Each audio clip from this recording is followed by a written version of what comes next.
Hello friends, UK പുതിയൊരു ഇലക്ഷനിലേക്ക് പോവുകയാണ്. അടുത്ത ജൂലൈ മാസം 4-ാം തീയതിയാണ് UK ജനറൽ ഇലക്ഷൻ പ്രഖ്യാപിച്ചിരിക്കുന്നത്. UK ഒരു കാര്യം എന്ന് പറഞ്ഞു കഴിഞ്ഞാൽ, ഇപ്പോഴത്തെ ഒരു സിറ്റുവേഷനിൽ UK ആര് ഭരിച്ചു കഴിഞ്ഞാലും അവരുടെ ഫസ്റ്റ് പ്രയോറിറ്റി എന്ന് പറഞ്ഞു കഴിഞ്ഞാൽ നെറ്റ് എമിഗ്രേഷൻ കുറയ്ക്കുക എന്നുള്ളതായിരിക്കും. അതുകൊണ്ട് തന്നെ പുതിയതായിട്ട് ഇനിയിപ്പോൾ ഒരു ഗവൺമെൻറ്, ഇനിയിപ്പോൾ കൺസർവേറ്റീവ് കക്ഷികളാണെന്നുണ്ടെങ്കിലും ലേബർ പാർട്ടികളാണ് എന്നുണ്ടെങ്കിലും അവർ ഈ ഒരു കുടിയേറ്റത്തെ അധികം പ്രോത്സാഹിപ്പിക്കുമെന്ന് നമുക്ക് തോന്നുന്നില്ല. കാരണം കുടിയേറ്റത്തെ പ്രോത്സാഹിപ്പിച്ചു കഴിഞ്ഞാൽ വീണ്ടും വലിയ രീതിയിൽ ഇവിടേക്ക് ആൾക്കാർ വരും, വീണ്ടും ഇവിടുത്തെ നെറ്റ് എമിഗ്രേഷൻ കൂടുകയും ചെയ്യും. ഇവിടെ നെറ്റ് എമിഗ്രേഷൻ കുറഞ്ഞ് വന്നു കഴിഞ്ഞെങ്കിൽ മാത്രമേ നല്ല രീതിയിൽ ഇവർക്ക് മുന്നോട്ട് പോകാനായിട്ട് സാധിക്കൂ. നമുക്കറിയാം, ഇപ്പോൾ ഏഷ്യൻ രാജ്യങ്ങളിൽ നിന്നും മാത്രമല്ല, ഇപ്പോൾ യൂറോപ്യൻ രാജ്യങ്ങളിൽ നിന്നൊക്കെ ആണെന്നുണ്ടെങ്കിലും ആൾക്കാർ വളരെ കുറച്ചാണ് വരുന്നതെങ്കിൽ പോലും NHS ഹോസ്പിറ്റലിൽ ഒരു അപ്പോയിൻമെൻറ്റ് പോയി കഴിഞ്ഞാൽ 6 മാസം തൊട്ട് 1 വർഷം വരെ കാത്തിരിക്കുന്നത്. ഈവൻ ഒരു GP പോലും നമുക്കൊരു അപ്പോയിൻമെൻറ്റ് ലഭിക്കുന്നില്ല. അതുപോലെ തന്നെ സ്കൂളുകളിൽ പോയി കഴിഞ്ഞാൽ നമ്മുടെ കുട്ടികൾക്കൊരു അഡ്മിഷൻ ലഭിക്കുന്നില്ല. അപ്പോൾ ഇങ്ങനെയൊക്കെയുള്ള വലിയ പ്രശ്നങ്ങൾ ഉണ്ടായെന്ന് പറഞ്ഞു കഴിഞ്ഞാൽ ഇവിടുത്തെ നെറ്റ് എമിഗ്രേഷൻ കൂടിയതിൻ്റെ ഭാഗമാണ്. അപ്പോൾ ഗവൺമെൻറ്റിന് എന്തായാലും ഈ ഒരു നെറ്റ് എമിഗ്രേഷൻ കുറച്ച് കൊണ്ടുവന്നെങ്കിൽ മാത്രമേ അവർക്ക് നല്ല രീതിയിൽ അവരുടെ ഭരണം മുന്നോട്ട് കൊണ്ടുപോകാനായിട്ട് സാധിക്കത്തുള്ളൂ. ഇനി ലേബർ ഗവൺമെൻറ്റാണ് അധികാരത്തിൽ വരുന്നതെങ്കിൽ പോലും അവർ ഈ ഒരു കുടിയേറ്റത്തെ പ്രോത്സാഹിപ്പിക്കാനുള്ള സാധ്യതകൾ വളരെയധികം കുറവാണ്. അതുകൊണ്ട് തന്നെ അവരിപ്പോഴും ഓൾറെഡി പറഞ്ഞു കഴിഞ്ഞു, ഈ ഒരു കുടിയേറ്റത്തെ ഏറ്റവും കൂടുതൽ ആശ്രയിക്കുന്ന കുറച്ച് ജോബുകളുണ്ട്. അതായത് നമ്മുടെ കെയർ സെക്ടറുകൾ, കൺസ്ട്രക്ഷൻ സെക്ടർ, അതുപോലെ തന്നെ എൻജിനീയറിംഗ് മേഖല, ഈ 3 മേഖലകളിലും വേണ്ടുന്ന ആൾക്കാരെ, തദ്ദേശീയരായിട്ടുള്ള ആൾക്കാരെ അവർ പരിശീലിപ്പിച്ചെടുക്കണം എന്നുള്ള ഒരു കാര്യമാണ് ഇപ്പോഴും പറഞ്ഞിരിക്കുന്നത്. അതായത് UK ബ്രിട്ടീഷ് സിറ്റിസൺസ്, അതായത് UK ആൾക്കാരെ തന്നെ ഇപ്പോൾ ഈ കെയർ സെക്ടറുകളിൽ, അതായത് നേഴ്സസോ അല്ലെങ്കിൽ ഡോക്ടേഴ്സോ അല്ലെങ്കിൽ ഈ പറയുന്ന നമ്മളുടെ റേഡിയോഗ്രാഫേഴ്സ്, അതുപോലെ തന്നെ കെയർ വർക്കർമാരായിട്ടുള്ള ആൾക്കാർ, അവിടെയാണ് ഏറ്റവും കൂടുതൽ ആൾക്കാരെ ഇവർക്ക് കിട്ടാതിരിക്കുന്നത്. കെയർ അസിസ്റ്റൻ്റ്, കാരണം ഇപ്പോൾ ഈ ഡൊമസ്റ്ററി കെയർ വിസകളിലൊക്കെ ധാരാളം ഇന്ത്യക്കാരാണ് ഇപ്പോൾ UK ജോലി ചെയ്യുന്നത്. അപ്പോൾ അതുകൊണ്ട് അങ്ങനെയുള്ള ആൾക്കാരെ, ഇവിടെയുള്ള ആൾക്കാരെ, കാരണം നമുക്കറിയാം ഈ ഒരു മേഖലയിൽ വളരെ കുറച്ച് ആൾക്കാർ മാത്രമാണ് ഈ ബ്രിട്ടീഷുകാർ ഇൻട്രസ്റ്റ് ഉള്ളത്. കാരണം പല ആൾക്കാരും ഈ ഒരു നേഴ്സസായിട്ട് ജോലി ചെയ്യാനോ അല്ലെങ്കിൽ നേഴ്സിംഗ് പഠിക്കാനോ ആയിട്ടൊക്കെ ഒന്നും അവർ മുന്നോട്ട് വരാറില്ല. അതേപോലെ തന്നെ നമുക്കറിയാം ഈ ഒരു കൺസ്ട്രക്ഷൻ ഫീൽഡിലൊക്കെ വളരെ കുറച്ച് ആൾക്കാരാണ് വരുന്നത്.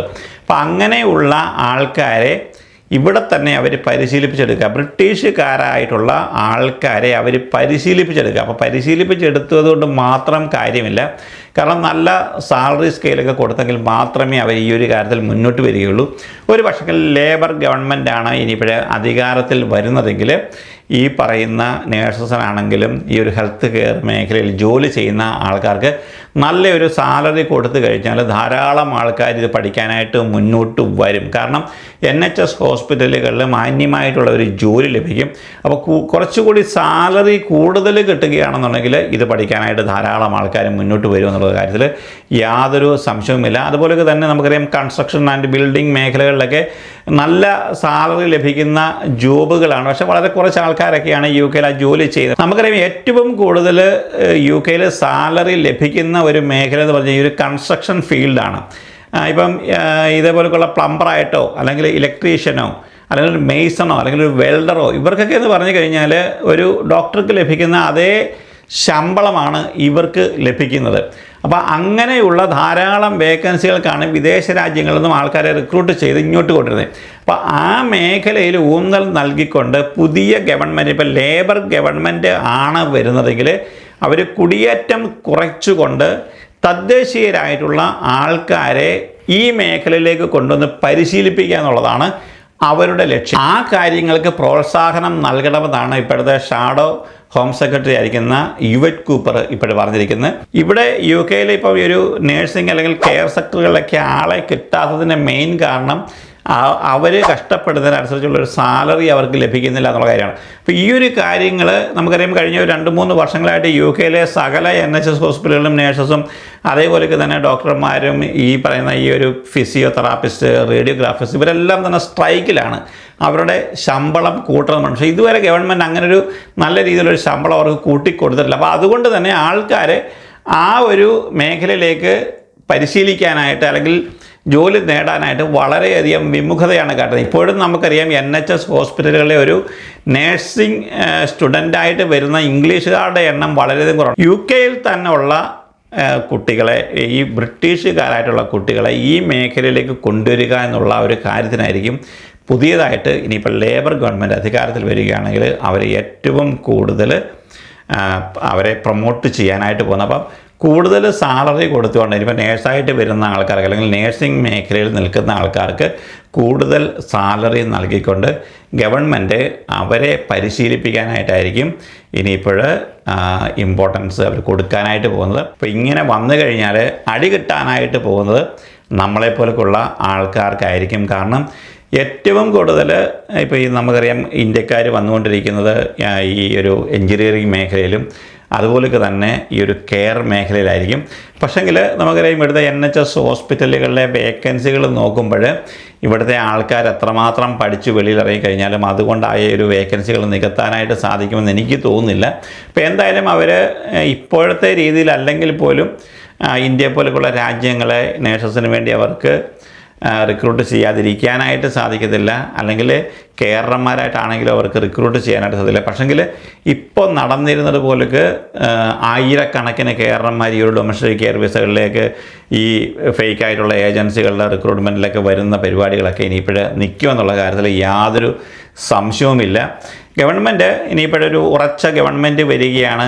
അവർ ഈ ഒരു കെയർ സെക്ടറിലുള്ള ആൾക്കാർക്ക് നല്ല ഒരു സാലറി വാഗ്ദാനം ചെയ്ത് കഴിഞ്ഞാൽ ഇത് പഠിക്കാനായിട്ട് ബ്രിട്ടീഷുകാരായിട്ടുള്ള കുട്ടികൾ ധാരാളം ഇപ്പോൾ പഠിക്കാനായിട്ട് വരും. ബാക്കിയുള്ള ആൾക്കാരെ അവർ സ്റ്റുഡൻറ്റ് വിസയിൽ UK കൊണ്ടുവന്ന് ഇതേപോലെ തന്നെ നേഴ്സിംഗ് പഠിപ്പിക്കാനായിട്ട് അവർ നോക്കും. അതേപോലെ തന്നെ ബാക്കി വരുന്ന ആൾക്കാരെയൊക്കെ ആയിരിക്കും അവർ ഇനിയിപ്പോൾ ഈ ഒരു കെയർ മേഖലയിലേക്ക് വിദേശ രാജ്യങ്ങളിൽ നിന്ന് അവർ റിക്രൂട്ട് ചെയ്യുന്നത്. നമ്മൾ ഓർക്കേണ്ടുന്ന ഏറ്റവും പ്രധാനപ്പെട്ട കാര്യം ഇപ്പോൾ ഈ UK എത്ര മാത്രം അവർ നോക്കിക്കഴിഞ്ഞാലും അവർക്ക് ആവശ്യത്തിന് നേഴ്സസിനെയോ അല്ലെങ്കിൽ ആവശ്യത്തിന് ഡോക്ടേഴ്സിനെയോ ഒന്നും അവർക്ക് ഈ രാജ്യത്ത് നിന്ന് പ്രൊഡ്യൂസ് ചെയ്യാനായിട്ട് അവർക്ക് സാധിക്കത്തില്ല. അപ്പോൾ അങ്ങനെ വന്നു കഴിയുമ്പോൾ ഈ ഒരു നേഴ്സസ് അല്ലെങ്കിൽ ഈ ഒരു ഡോക്ടർമാരെ ഇതേപോലെയുള്ള വേക്കൻസികൾക്ക് വേണ്ടി അവർ വിദേശ രാജ്യങ്ങളെ അവർ ആശ്രയിക്കേണ്ടതായിട്ട് വരും. പക്ഷേങ്കിൽ ഈ ഒരു കെയർ സെക്ടറുകളിലൊക്കെ സാലറി കൂടുതൽ കൊടുത്തു അവർക്ക് ധാരാളം തദ്ദേശീയരായിട്ടുള്ള ആൾക്കാരെ അവർക്ക് ലഭിക്കും. അതുപോലെ തന്നെ എൻജിനീയർമാരൊക്കെ ആണെന്നുണ്ടെങ്കിലും അവർക്ക് ഇവിടുത്തെ ആൾക്കാരെ പരിശീലിപ്പിച്ച് കഴിഞ്ഞാൽ ഒരു പരിധി വരെ അവർക്ക് തരണം ചെയ്യാനായിട്ട് സാധിക്കും. ഇങ്ങനെയൊക്കെയുള്ള വേക്കൻസികൾ UK നിന്ന് പോയി കഴിഞ്ഞാൽ അത് ഏറ്റവും കൂടുതൽ ബാധിക്കുന്നത് നമ്മളെ ആയിരിക്കും.